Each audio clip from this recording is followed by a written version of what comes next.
This channel does not promote any violent, harmful, or illegal activities. All content provided by this channel is meant for an educational purpose only. রাজ্যের স্বাস্থ্য দপ্তরের মাথায় নতুন পালক SSKM centre of excellence সেখানে head and নেক সার্জারির বিভাগ এবার খুলতে চলেছে।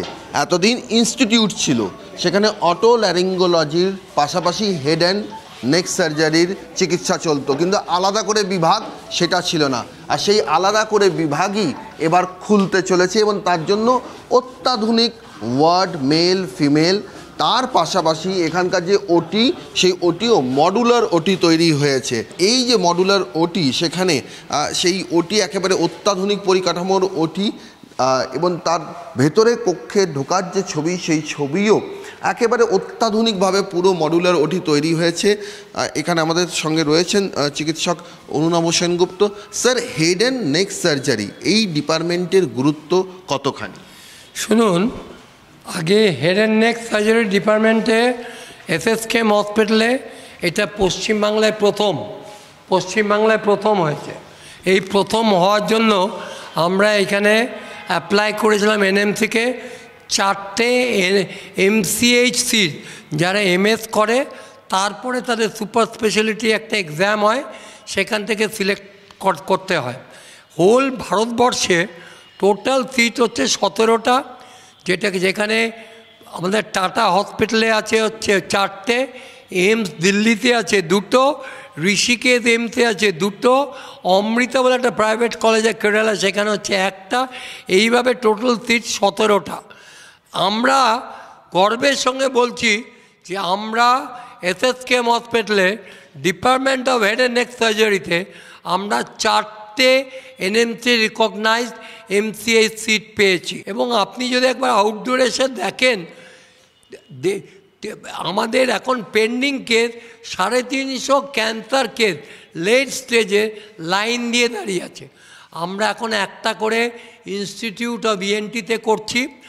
এখন এরপরে আমাদের 3টে বেড আসছে, কাজে 3টে যদি আমরা করি তা পার ডে যদি, কারণ একটা অপারেশন করতে 8 থেকে 10 ঘন্টা প্রয়োজন, এবং ছোট কেস হলেও 6 ঘন্টা, কারণ শুধু কেটে দিলাম তা না, সেটাকে আবার তৈরি করতে হয়। ক্যান্সার কেস দিয়ে আমরা সেবা করতে পারবো, ঠিক করে দিতে পারবো এবং আনন্দ সহকারে তারে যাবে।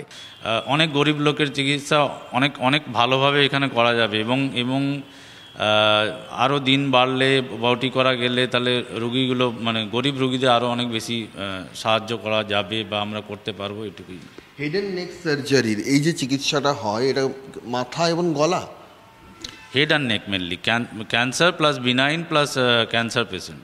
আর অনেক কারণে হতে পারে, সিগারেট স্মোকিংয়ের জন্য, অ্যালকোহলের জন্য, কিছু থাকে, কিছু ভাইরাল ডিজিজ, কিছু জেনেটিক্যাল ব্যাপার থাকে। তো মেনলি গুটখা এবং তামাক জাতীয় দ্রব্য ইউজ করার জন্য আমাদের এই গোটা ভারতবর্ষে এখন উত্তরোত্তর বাড়ছে। ডিপেন্ড করছে কীরকম হসপিটালের কোয়ালিটির উপর। 3-4 লাখ থেকে শুরু করে প্রায় 7-10 লাখ তো লাগতে পারে পুরো কমপ্লিট চিকিৎসার জন্য। হয়তো অপারেশনটা হয়তো 3-4 লাখ লাগতে পারে, ডিপেন্ড করছে কী ধরনের সার্জারি হচ্ছে। যদি ফ্রি ফ্ল্যাপ হয় বা অন্য কোনো প্লাস্টিক সার্জারি হয়, তাহলে সেক্ষেত্রে ইয়েটা বেরিয়ে, সেটা পুরোটাই বিনামূল্যে আমরা এখানে দিতে পারি। 10 লাখ টাকার চিকিৎসা একেবারে বিনামূল্যে। কবে থেকে চালু হতে চলেছে?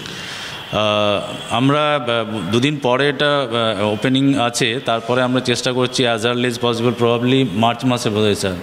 গুটখা, তামাক সেবনের কারণে ক্যান্সারে, মুখগহ্বরের ক্যান্সারে আক্রান্ত যে সকল ব্যক্তি, তাদের কাছে দিগন্ত খুলে দেবে এই head and neck surgery department. দীর্ঘ লাইন একটা সময় এসএসকেএমে থাকতো, প্রায় 300 জন রোগী লাইনে ছিলেন, 2 থেকে 2.5 মাসের একটা পেন্ডিং ছিল। সেই সমস্ত জায়গার থেকে এই মডুলার ওটির মাধ্যমে 3টি টেবিলে দ্রুততার সঙ্গে অপারেশন হবে। তারা বলছেন যে সপ্তাহে অন্তত 6টা বা তার বেশিও যদি অপারেশন হয়, তাহলেই এই রোগীর প্রেশার কমিয়ে আনা সম্ভব হবে। সব মিলিয়ে যে চিকিৎসার খরচ বাইরে 3 থেকে 10 লক্ষ 16 লক্ষ টাকা পর্যন্ত খরচ হয়, সেই খরচই এখন বিনামূল্যে এসএসকেএমে পাওয়া সম্ভব। ক্যামেরায় তুষার কান্তি ঘটকের সঙ্গে সৌরভ দত্ত, TV9 বাংলা, কলকাতা।